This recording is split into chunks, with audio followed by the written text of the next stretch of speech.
ಎಲ್ಲರಿಗೂ ನಮಸ್ಕಾರ. ನಾನು ಕಿರಣ್ ವಿ ಘಟಕ 20 BMTC 8/4/2026 ರಿಂದ ಕೂಟ ಸಂಘಟನೆಯ ಸ್ವಯಂ ಘೋಷಿತ ಸಂಸ್ಥಾಪಕ ರಾಜ್ಯಾಧ್ಯಕ್ಷರಾದಂಥ ಚಂದ್ರು ನೇತೃತ್ವದಲ್ಲಿ ಏನು ಪಾದಯಾತ್ರೆ ಹಮ್ಮಿಕೊಂಡಿದ್ದಾರೆ, ಹಲವು ಬೇಡಿಕೆ ಈಡೇರಿಕೆಯಾಗಿ ಅದಕ್ಕೆ ಸಂಬಂಧಪಟ್ಟಂಗೆ ನಾನು ಬೆಳಿಗ್ಗೆ ಒಂದು ತಪ್ಪು ಕಾಮೆಂಟ್ ಹಾಕಿದ್ದೆ, ಟೆಂಪೋ ಹತ್ಕೊಂಡು ಹೋದ್ರಿ ಅಂತ. ನಲ್ಮೆಯ ಜಯರಾಮ್ ಅವರು ಆ ಬಗ್ಗೆ ಉದ್ದುದ್ದ ಮಾತಾಡೋರು. ಸೊ ನಾನು ಅವ್ರಿಗೆ ಅಲ್ಲೇ ಉತ್ತರ ಕೊಟ್ಟು ಆ ಪೋಸ್ಟ್ ಕೂಡ ಡಿಲೀಟ್ ಮಾಡಿದೆ. ಜಯರಾಮ್ ರಾಥೋಡವ್ರೆ, ನಾನು ನಿಮ್ಮನ್ನು ಮನಸ್ಸು ನೋಯಿಸ್ಬೇಕು ಅಂತ ಆ ಪೋಸ್ಟ್ ಹಾಕಿದ್ದಲ್ಲ ಅಂತ ಕೂಡ ಅಲ್ಲೇ ಹೇಳಿದೆ. ಈಗ ಆ ವಿಚಾರಕ್ಕೆ ಸಂಬಂಧಪಟ್ಟಂಗೆ ಕೆಲವು ವಿಚಾರಗಳನ್ನು ನಿಮ್ಮ ಹತ್ರ ನಾನು ಹಂಚ್ಕೊಳ್ಳೋಕ್ಕೆ ಬಯಸಿ ಈ ವಿಡಿಯೋ ಮಾಡ್ತಾ ಇದ್ದೀನಿ.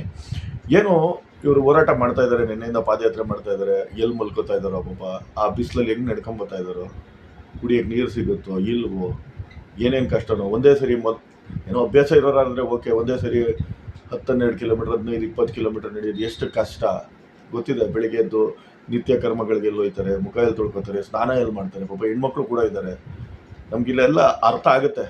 ಆದರೆ ಯಾಕೆ ಆ ಕುಚೋದ್ಯ ಮಾಡಿದೆ ಅಂದರೆ, ನಾನು 2-3 ವರ್ಷದಿಂದ ಈ ಯೂನಿಯನ್ ಆ್ಯಕ್ಟಿವಿಟೀಸಲ್ಲಿದ್ದೀನಿ. ನಾವೇನಾದ್ರು ಹೋರಾಟಗಳು ಹಮ್ಮಿಕೊಂಡ್ರೆ, ನಮ್ಮ ಫೆಡರೇಷನ್ ಕಡೆಯಿಂದ ಆಗ್ಬೋದು ಅಥವಾ ಜಂಟಿ ಕ್ರಿಯಾ ಸಮಿತಿಯಿಂದ ಆಗ್ಬೋದು, ಏನಾದ್ರು ಹೋರಾಟಗಳು ಹಮ್ಮಿಕೊಂಡ್ರೆ, ಫ್ರೀಡಮ್ ಪಾರ್ಕ್ ಉದಾಹರಣೆಗೆ ಖಾಲಿ ಚೇರ್ಗಳ ಫೋಟೋಗಳು ಹಾಕ್ಬಿಟ್ಟು ಜನನೇ ಬಂದಿಲ್ಲ, ಎಲ್ಲಿ ಜನ, ಅಕಸ್ಮಾತ್ ಜನ ಬಂದರೆ ರಿಟೈರ್ಡ್ ಆದವರೇ ಜಾಸ್ತಿ ತುಂಬವ್ರೆ, ಹಾಲಿ ನೌಕರರಿರಲಿ, ಆಮೇಲೆ ಒಳ ಒಪ್ಪಂದ, ಇನ್ನೊಂದು ಮತ್ತೊಂದು ಅಂತ ಕುಚೋದ್ಯದ ಟೀಕೆಗಳು ಮಾಡ್ತಿದ್ರಲ್ಲ, ಆ ಪೇಯ್ನ್ ಏನು, ಆ ನೋವೇನು ಅನ್ನೋದು ನಿಮ್ಗಳಿಗೆ ಅರ್ಥ ಆಗಲಿ ಅಂತಷ್ಟೇ ಹೇಳಿದ್ದು. ನಾನು ಅದನ್ನು ಆ ವಾಯ್ಸ್ ರೆಕಾರ್ಡ್ ಬಿಟ್ಟು ಅಲ್ಲೇ ಡಿಲೀಟ್ ಕೂಡ ಮಾಡಿದೆ. ನೋಡಿ ಚಂದ್ರು, ನಿಮ್ಮ ಹೋರಾಟ ಅಥವಾ ನಿಮ್ಮ ಜೊತೆಗೆ ಸದ್ಯ ಹೋರಾಟ ಏನು ಮಾಡೋಕ್ಕೆ ಅಂತ ನಿಮ್ಮ ಕೈ ಜೋಡಿಸಿದ್ದಾರೆ ಆ ಹೋರಾಟಗಾರರಿಗೆ ನಿಜವಾಗ್ಲೂ ಲಾಲ್ ಸಲಾಂ. ನನಗೆ ನಿಜಕ್ಕೂ ಖುಷಿ ಇದೆ.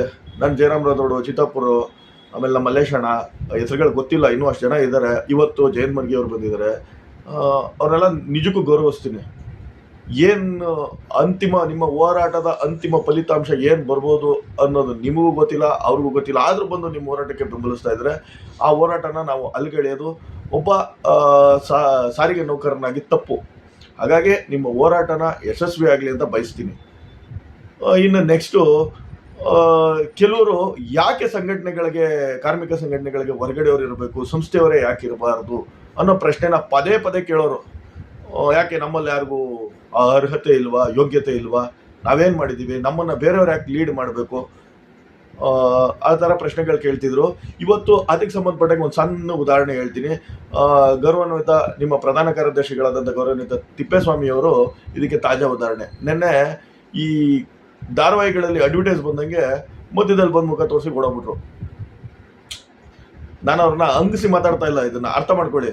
ಒಬ್ಬ ಡ್ಯೂಟಿ ಮೇಲಿರುವಂಥ ನೌಕರರ ಹೋರಾಟಗಳಿಗೆ ಭಾಗವಹಿಸಿದ್ರೆ ಅವನಿಗೂ ಒಂದು ಭಯ ಇರ್ತದೆ, ತುಮಲ ಇರ್ತದೆ, ಏನಾಗ್ಬೋದು, ಎತ್ತಾಗ್ಬೋದು ಅನ್ನೋದು ಅಲ್ವಾ. ಈ ಕಾರಣಕ್ಕೆ ಅಂದಿನ ಏನು ಕಾನೂನುಗಳಿದ್ದು, ಕಾರ್ಮಿಕ ಟ್ರೇಡ್ ಯೂನಿಯನ್ ಆ್ಯಕ್ಟ್ ಅಂತ ಏನು ಹೇಳ್ತೀವಿ, ಸಂವಿಧಾನದ ಬದ್ಧವಾಗಿ ಆಗಿರುವಂಥ ಟ್ರೇಡ್ ಯೂನಿಯನ್ ಆ್ಯಕ್ಟ್ಗಳು ಹೊರಗಡೆಯವರಿಗೆ ಅವಕಾಶ ಕೊಟ್ಟಿದ್ದು. ಈ ಸಣ್ಣ ಕಾಮನ್ ಸೆನ್ಸ್ ಇಲ್ಲದೆ ಇರೋ ಚಂದ್ರು ಅವರೇ, ನಿಮ್ಮ ಹಿಂಬಾಲಕರು, ಕೆಟ್ಟ ಮನಸ್ಥಿತಿ ಜನಗಳು, ಕೆಟ್ಟ ಹುಳುಗಳು ಯಾಕ್ರಿ ಹೊರಗಡೆಯವರು ಇರಬೇಕು, ನಮ್ಮಲ್ಲಿ ಯಾರಿಗೂ ಯೋಗ್ಯತೆ ಇಲ್ವಾ ಅಂತಿದ್ರು. ಇವತ್ತು ನಿಮ್ಮ ಪ್ರಧಾನ ಕಾರ್ಯದರ್ಶಿಗಳು ಇದಕ್ಕೆ ಉದಾಹರಣೆ. ಇವತ್ತು ಅಲ್ಲಲ್ಲಿ ಭಾಗವಹಿಸ್ತವ್ರೆ, ಎಲ್ಲೂ ಫೋಟೋಗಳಿಗೆ ಕಾಣಿಸ್ಕೊತಾ ಇಲ್ಲ.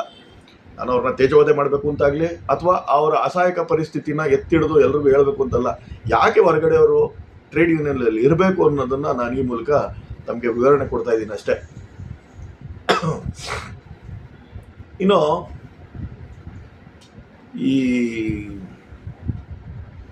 ಇದು ಹೇಳಬೇಕು ಹೇಳಬಾರ್ದು ಗೊತ್ತಿಲ್ಲ, ಅಂತ ಬೀಳ್ತಾರೆ, ನನಗೆ ಗೊತ್ತು, ವಿಧಿ ಇಲ್ಲ.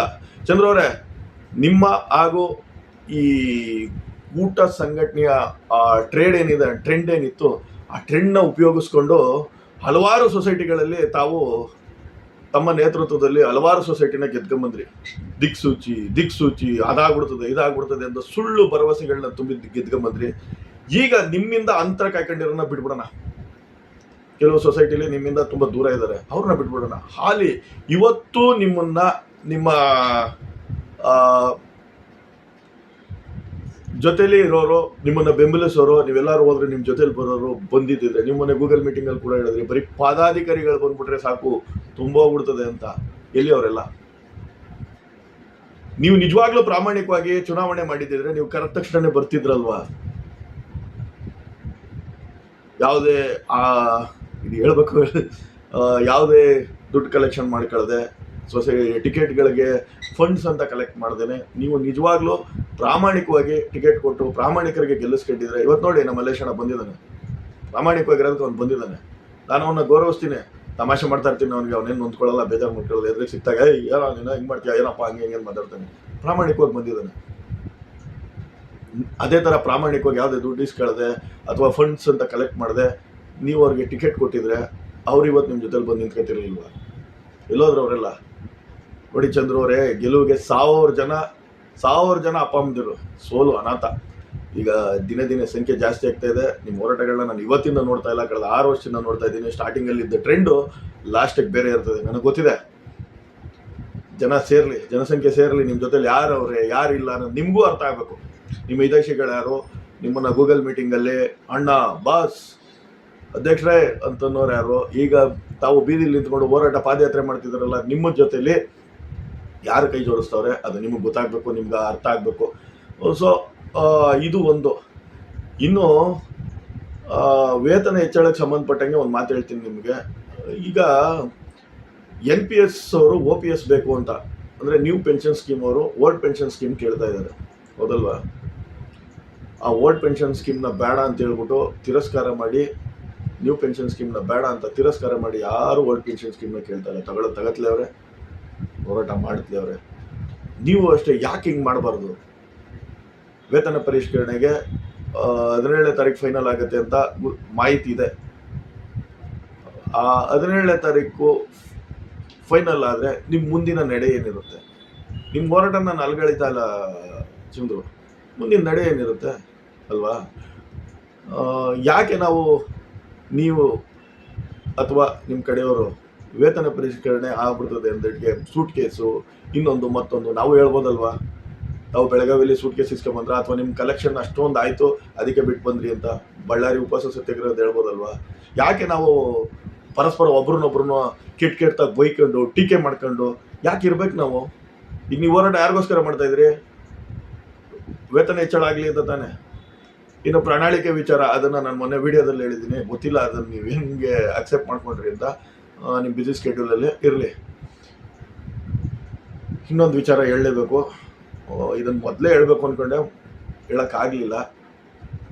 2021 ಇದೇ ಏಪ್ರಿಲ್ ತಿಂಗಳು, ಮೋಸ್ಟ್ಲಿ 13 ಅಥವಾ 14ನೇ ತಾರೀಕು ಇರ್ಬೋದು, ಮೈಸೂರು ಭಾಗದ ನಾಯಕರು ನಮ್ಮ ಕಾಮ್ರೇಡ್ ಅನಂತ್ ಸುಬ್ರಾವ್ ಸಾಹೇಬರಿಗೆ ಫೋನ್ ಮಾಡ್ತಾರೆ.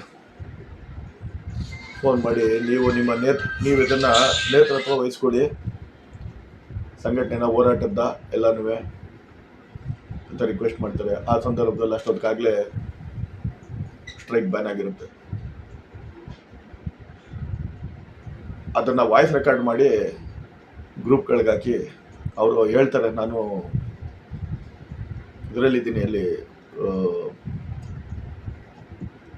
ಕೋವಿಡ್ ಆಗಿ ಈಗ ತಾನೇ ನಾನು ಬಂದಿದ್ದೀನಿ, ನನಗೆ ಆರೋಗ್ಯ ಸರಿ ಇಲ್ಲ, ಆದರೆ ಈಗ ಈ ಸಂದರ್ಭದಲ್ಲಿ ಹೋರಾಟ ಅಷ್ಟು ಸರಿ ಇಲ್ಲ, ಬಾಯಿ ಮುಚ್ಕೊಂಡು ಡ್ಯೂಟಿಗೆ ಹೋಗಿ ಅಂತ ಆ ಸಲಿಗೆಯಲ್ಲಿ ಒಂದು ಮಾತು ಹೇಳ್ತಾರೆ. ಅದನ್ನು ಎಲ್ಲರೂ ಎಂಜಾಯ್ ಮಾಡಿಬಿಟ್ರಿ ನೀವೆಲ್ಲರೂ. ನಮಗೂ ಆತನ ಆ ಮಹಾನ್ ವ್ಯಕ್ತಿತ್ವ ಏನು ಅಂತ ನಮಗೂ ಅವತ್ತು ಗೊತ್ತಿರಲಿಲ್ಲ. ಯಾಕೆ ಮಾತಾಡ್ತಾ ಇದ್ದೀನಿ ಅಂದರೆ, ಮೊನ್ನೆ ನಮ್ಮ ತಿರುಮಲೇಶ್ ಅವರು ಹಾಗೂ ಮೈಸೂರು ವಿಶ್ವಣ್ಣ ಗೂಗಲ್ ಮೀಟಿಂಗ್ ಬರ್ತಾರೆ. ಏನು ಬ್ಲೋ ಅಂದ್ಬಿಡ್ತೀರಿ ಎಲ್ಲರೂ, ಬಾಯಿಗೆ ಬಂದಂಗೆ ಮಾತಾಡ್ಬಿಡ್ತೀರಿ. ನೀವು ಮಾಡಿದ್ರೆ ಸರಿ, ಇವ್ರುಗಳು ಮಾಡಿದ್ರೆ ತಪ್ಪ. ಎಂತೆಂಥ ಕೆಟ್ಟ ಮಾತು ಬೈದ್ರಿ. ಅವತ್ತು ಪುಣ್ಯಾತ್ಮಂಗೆ ನಮ್ಮ ಪುಣ್ಯಾತ್ಮ ಅನಂತ್ ಸುಬ್ರಾವ್ ಸಾಹೇಬ್ರಿಗೆ ಗೊತ್ತಿಲ್ದಂಗೆ ರೆಕಾರ್ಡ್ ಮಾಡಿ ಗ್ರೂಪ್ಗೆ ಹಾಕಿ, ಇದೇ ಕೆಲಸ ತಾನೇ ನೀವು ಮಾಡಿದ್ದು. ಎಷ್ಟು ನೊಂದಿಲ್ಲ ಅವತ್ತು ಆ ಹಿರಿ ಜೀವ. ನನಗೂ ಕೋವಿಡ್ ಆಗಿತ್ತು, 3 ತಿಂಗಳು ಬೇಕಾಗಿತ್ತು ನನಗೆ ಸುಧಾರಿಸ್ಕೊಳ್ಳೋಕ್ಕೆ. ವಯಸ್ಸು ಹುಡುಗ ನಾನು, 3 ತಿಂಗಳು ತೊಗೊಂಡೆ ನಾನು ಕೋವಿಡಲ್ಲಿ ಸುಧಾರಿಸ್ಕೊಳ್ಳೋಕ್ಕೆ. ಅಂಥದ್ರಲ್ಲ ಹಿರಿ ಜೀವ, ಹುಟ್ಟು ಹೋರಾಟಗಾರ, ಬ್ಲಡ್ಡಲ್ಲೇ ಹೋರಾಟ ಅನ್ನೋ ಕಿಚ್ಚನ್ನ ಇಟ್ಕೊಂಡಿದ್ದಂಥ ವ್ಯಕ್ತಿ ನಿಮ್ಗಳ ಷಡ್ಯಂತ್ರಕ್ಕೆ ಎಷ್ಟು ನೊಂದಿರ್ಬೇಕಾಗ ಆ ಹಿರಿ ಜೀವ. ಯೋಚನೆ ಮಾಡಿದ್ರೆ ನೀವು ಕರ್ಮ ರಿಟರ್ನ್ಸ್ ಅನ್ನೋದು ಇದೆ ಅಲ್ವಾ ಚಂದ್ರು? ಇನ್ಮೇಲಾದರೂ ನಿಮ್ಮ ಆತ್ಮಾವಲೋಕನ ಮಾಡ್ಕೊಳ್ಳಿ. ನಿಮ್ಮ ಹೋರಾಟ ಯಶಸ್ವಿ ಆಗಲಿ, ನಾನು ಬೇಡ ಅಂತ ಹೇಳಲ್ಲ. ಯಾಕೆಂದರೆ ನಿಮ್ಮ ಹೋರಾಟನ ಕಳೆದ 5-6 ವರ್ಷದಿಂದ ನಾವು ನೋಡಿದ್ದೀವಿ ರಿಸಲ್ಟು. ಇದನ್ನು ಎಂಡ್ ಹೆಂಗೆ ಮಾಡ್ತೀರಾ? ಇವತ್ತು ಸ್ಟಾರ್ಟ್ ಮಾಡಿಬಿಟ್ಟಿದ್ರಿ ಹೋರಾಟನ, ಇದನ್ನು ಎಂಡ್ ಹೆಂಗೆ ಮಾಡ್ತೀರಿ ಅನ್ನೋದು ಗೊತ್ತಿಲ್ಲ ನಮಗೆ. ಆ ಇಡೀ ಜೀವನ ಅಯ್ಯೋ ಅನ್ಸಿದ್ರಲ್ಲ ನೀವು ಅವತ್ತು. ಕರ್ಮ ಎಷ್ಟು ಚೆನ್ನಾಗಿ ರಿಟರ್ನ್ಸ್. ಎಲ್ರಿ 17ರಿಂದ 18 ದಿನ ಇಡೀ ಕರ್ನಾಟಕ ರಾಜ್ಯದ ಸಾರ್ವಜನಿಕ ಸಾರಿಗೆ ವ್ಯವಸ್ಥೆನೇ ಸ್ತಬ್ಧ ಮಾಡಿದ್ದಂಥ ಅವತ್ತಿನ ದಿನ ಎಲ್ಲಿ? ಇವತ್ತು ನೀವು ಬನ್ನಿ ಅಂತ ಪರ್ಸ್ನಲ್ ಆಗಿ ಫೋನ್ ಮಾಡ್ತಾರೋ ಪರಿಸ್ಥಿತಿಯಲ್ಲಿ. ಇದನ್ನು ನೀವು ಆತ್ಮಾವಲೋಕನ ಮಾಡ್ಕೊಳ್ಳಿ. ದಯಮಾಡಿ ನಿಮ್ಮ ಹಿಂಬಾಲಕರುಗಳಿಗೆ ಹೇಳಿ, ಇದಕ್ಕೂ ಕೆಟ್ಟ ಕಾಮೆಂಟ್ ಮಾಡಬೇಡ ಅಂತ. ಅವಶ್ಯಕತೆ ಇಲ್ಲ. ಯಾವುದೋ ಒಂದು ಕಾರ್ನರಲ್ಲಿ ಎಲ್ಲ ಸರಿ ಹೋಗಲೇಬೇಕು ಅಲ್ವಾ? ಸೊ ನಾನೇನು ಹೇಳಿದೆ ನಿಮ್ಗೆ ಅರ್ಥ ಆಗಿದೆ ಅನ್ಕೋತೀನಿ. 4 ಪಾಯಿಂಟು. ನಿಮ್ಮ ಹೋರಾಟ ಯಶಸ್ವಿಯಾಗಲಿ. ನಾನು ಸಹ ನಿಮ್ಮ ಹೋರಾಟಕ್ಕೆ ಆನಂದರಾವ್ ಸರ್ಕಲ್ ಬಳಿ ನಿಮ್ಮ ಹೋರಾಟದ ಪಾದಯಾತ್ರೆ ಬಂದರೆ ನಿಮ್ಮ ಜೊತೆ ಜಾಯ್ನ್ ಆಯ್ತೀನಿ. ಇದಕ್ಕಿಂತ ಹೆಚ್ಚೇನು ಹೇಳಲ್ಲ. ಕರ್ಮ ರಿಟರ್ನ್ಸ್. ಕೆಲವರು ನಿಮ್ಮ ಹೋರಾಟದ ಬಗ್ಗೆ ವ್ಯಂಗ್ಯ ಮಾಡ್ತಾರೆ, ಅದಕ್ಕೆ ಕೋಪ ಮಾಡ್ಕೋಬೇಡಿ, ನೊಂದ್ಕೋಬೇಡಿ, ಬೇಜಾರಾಗಬೇಡಿ. ನಿಮ್ಮ ಹಠ ಛಲ ಎಂಥದ್ದು ಅಂತ ತೋರಿಸಿ ನಿಮ್ಮ ವಾಟ್ಸಪ್ ಇರೋರನ್ನ ಆದಷ್ಟು ಬೇಗ ಕರೆಸ್ಕೊಳ್ಳಿ. ನಾವು ನೋಡಬೇಕು, ನೀವು ನೋಡಿ ನಿಮ್ಮ ಜೊತೆಲಿ ಎಷ್ಟು ಜನ ಅವ್ರೆ ಅಂತ. ಇದಕ್ಕಿಂತ ಇನ್ನೇನು ಹೆಚ್ಚೇನು ಹೇಳಲ್ಲ. ಎಲ್ರಿಗೂ ನಮಸ್ಕಾರ.